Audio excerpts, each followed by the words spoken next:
that, we bring on our Friday guest. He is Eric Dungey. And Eric, man, it's shaping up to be a tough one tomorrow. There's not a lot of great ways to look at it right now. What's the vibe you're getting as we head into this game with Florida State?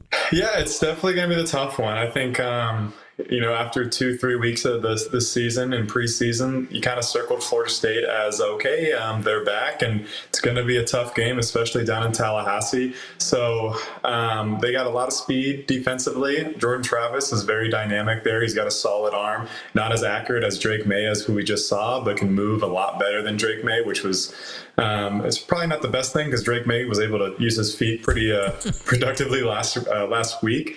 But honestly, Syracuse has nothing to lose here. They're a big underdog. They're going in, and that's the best. And it's really for them. They got to prove to themselves that other than Garrett Schrader, somebody can make a play here. And it's got to be somebody on the receiving core because the Syracuse run game has not been as efficient as it usually has. And a lot of that just falls on Garrett's shoulders just because he's been so dominant last year, the year before, and early in the season. But teams have kind of started to figure him out. And I was telling Gomez earlier, I was like, hey, we stop number 6. We're going to have a good shot of winning this game and really just dominating.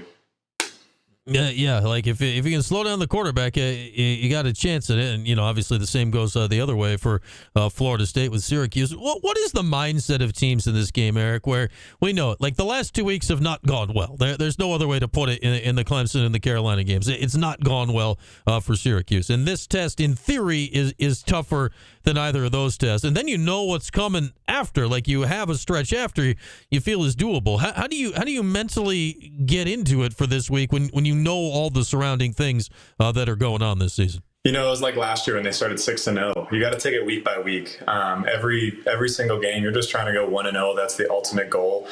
So regardless of who you're playing who you played last week or who you're playing next week, the main focus right now has got to be all on Florida State, and you have to go in knowing that you're going to win. You can't hope to win. You got to know that you're going to win and have the game plan and execute it. And it's going to be a big deciding factor for Syracuse, for Babers, for these guys, and how they respond, because it can essentially make or break your season. I mean, losing last week pretty bad in North Carolina, and then if you compound that with another bad loss against Florida State, it can really hurt the morale of the team. So I think a big win if Syracuse is able to go in there, bring it down to the wire, and maybe shock Florida State. I mean, you never know. Crazier things have happened. You saw Georgia Tech and Miami, what an underdog that was, and look what happened. Look what happened there. So anybody can get beat on any given day, and it's not that Syracuse doesn't have the talent. We've obviously shown we have talent throughout the first half of the year. It's just, can we, be consistent, and can we be disciplined?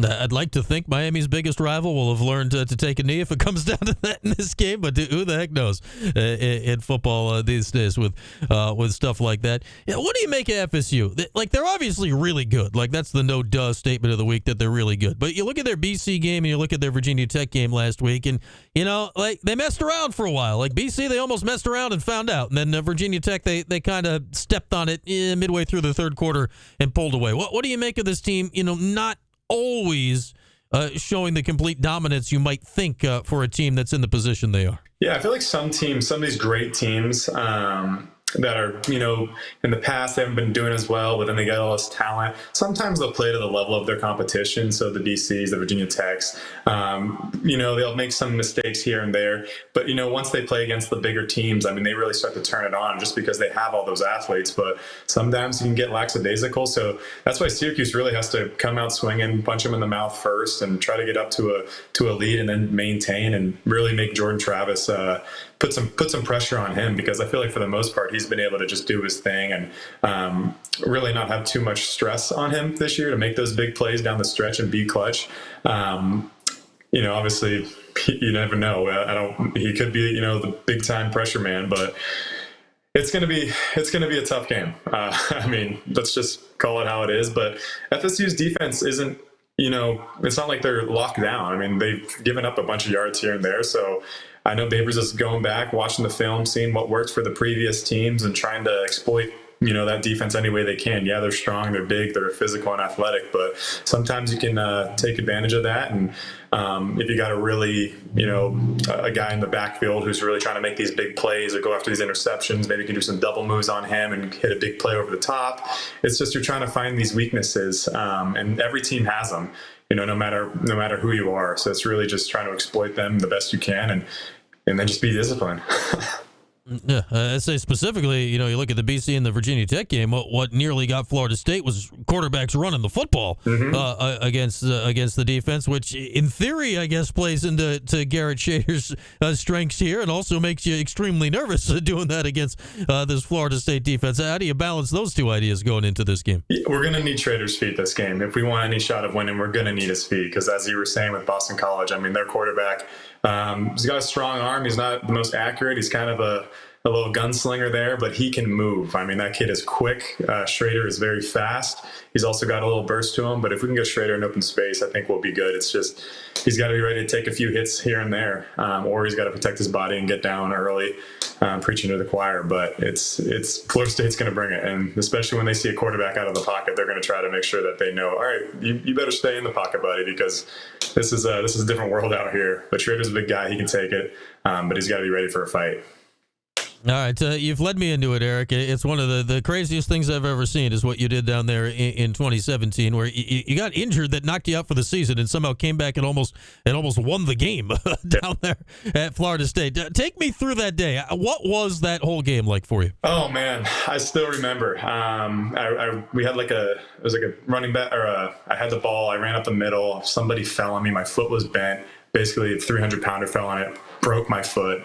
Like cracked the bones in the bottom of my foot. I felt it right away. I told Dante Strickland, I'm like, I just broke my foot. He's like, no, you're good. And of course, the next play they call, I'm like, oh, please just call a run play. Let me just hand it off. I think it was third down. They call a running back wheel. Dante on the sideline. I think I had him, and then I couldn't put any weight on my back foot. Underthrew it. Derwin James got the easiest interception of his life. And then I went off the field. I also had a partially torn MCL that game on the same leg. And then I came back. I think I still ran for almost 150 plus yards. I don't know. Adrenaline took over. And then after the game, my foot I had to cut my shoe off because my foot was so fat and I couldn't even take my shoe off. So really just one of those games you look back on, you're like, wow, basically played that whole game on a broken foot, tried to play the rest of the season, ended up having to get the surgery. But yeah, I'd say that was the last game you played in that year. Like, I still don't know how you did that. It was one I remember you came like limping back out of the locker room. Then, medicine's a beautiful thing. It kicked in at some point. Yeah, I'm looking at the stats here. You ran for 109 in that game, Eric. I don't know what you still had 22 carries, most of it on a broken foot. Yeah. That's I think that's why the fans love you all these years later. It's crazy stuff, man, but it goes down in the history books, right? Yeah, I played through a few injuries. I'm sure I'll tell more stories. There was a bunch of stuff that I was covered up, but basically played through some my senior year that probably should have put me out for a whole year, and I could have got surgery and fixed myself, but I didn't want to sit out another year. And everyone was talking about, his accuracy is wrong. Well, I was playing on basically a third of a shoulder, so we still managed to pull off 10 wins that year, and I was very happy. And it was just something that, I wanted to tough out, be with the guys, and if I could play, I was going to play regardless. Which, in the grand scheme of things, I probably should have took care of myself. Could have had a little longer career afterward, but it's everything happens for a reason, and I'm just blessed to have the college career I did. It is the hallmark of your career, that is for certain. Now, you started 2 games down there at Tallahassee, setting aside the foot and the whole thing. Well, what's it like playing down there? I mean, you get Chief Osceola running out there, driving flaming spears into the ground before the game. Like, there's a lot going on right before games start down there. What is all that like to take in before you walk out on that field? It's honestly such a cool experience. I mean, growing up as a kid, that's what you watch on TV. You want to go down, you want to play the Florida States, the Clemsons, but it was so cool to see. I mean, you try not to let it bother you. It's not that it bothers you, but you're kind of taking it in like, wow, I mean, this is pretty surreal, and you can just feel the energy in that stadium, and those fans down there are so passionate.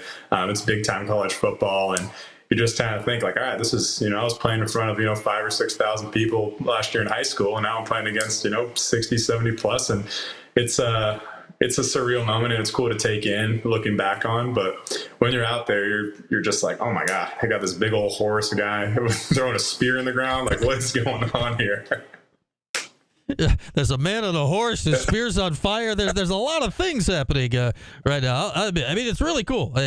My only regret is I've never gotten to see a night game down there. It's always been a day game. I'd imagine that the spear and the whole thing's even cooler at night. Like, your freshman year, I'm looking, that was actually Halloween that year you played down there. So it would have been in very short list on your list of starts. It would have been like your fifth or sixth career start. So that's the whole thing in itself. And then you got to take on FSU. Let's talk a little Schrader here. I imagine, much like you, he is always physically worse than he lets on. That's just that is the burden of the position these days. How do you think he's handling it right now? Because he's not going to sit out. It's the same thing. He's not leaving this to chance. He's not missing this. How do you handle that in this situation this week? I'm sure Schrader's moving slow on all Sundays now. He's probably real sore, straggles into the training room, hops a nice hot tub, and he's with the trainers for a good 2-3 hours working on all his oohies and owies, as Coach Babers would say. But he's a tough kid, and you got to be tough at the position. It requires a lot. And you try to protect yourself the best you can, but sometimes you just, with offensive line rotating, you're gonna have some mishaps here. Guys dropping balls doesn't help them. You really try to get in this flow as a quarterback, but sometimes those little mishaps can set you back. So I think he's done a good job of maintaining his pose throughout the season. He's always taking the blame when he needs to, and that's basically how it is. You're as good and you're as bad as the quarterback goes in this offense, and he's taking that on the chin, which I respect from him.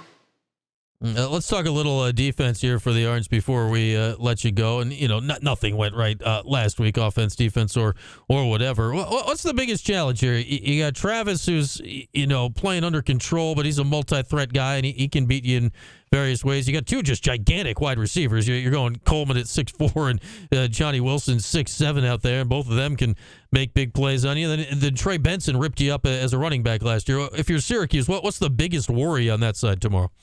A lot. You just mentioned all four. So, they can beat you over the top. They can, pound the rock, and they can really just, if you're covering them really well downfield, then guess who's going to run the ball himself? If you drop 8, it's going to be Jordan Travis there, and he's going to scamper away with his feet. So it's a huge test. There's a lot on their plate, but Syracuse has to play physical. They have to dominate the point of attack and get some pushback on that offensive line, and hope that they can just really hit Trey when at the line of scrimmage, as opposed to him getting 2-3 yards at the first contact. So it's going to be a very, very physical game. These guys are going to be sore. As Babers used to say, there might be a casualty. My guy might get injured here if he wants to sacrifice for the team, but they're big, they're strong, they're fast, they're physical, and it's going to be a day. And if Syracuse doesn't get off the plane ready, and they're going to if they're staying at the same hotel we used to, they're going to be up at 5-6 a.m. hour and a half long bus drive, get there early. Mm-hmm. It's going to be tough. So you got to get a couple cups of coffee, whatever you want to do there, and be ready to roll, because if you don't come out swinging, Florida State can make it a very long afternoon. Yeah, there's no hotels there big enough for football teams that are actually anywhere like near the stadium. You're like literally in the middle of nowhere if you're not at the hotels right downtown are not big enough for football teams. So that's just kind of the way it is down there. All right, Eric, good stuff as always. I'm hoping the game goes better than I think it's going to go tomorrow, but either way, we'll be there after the game taking everybody's calls. So we'll talk tomorrow. Okay. Sounds good, Ryan. Have a good one.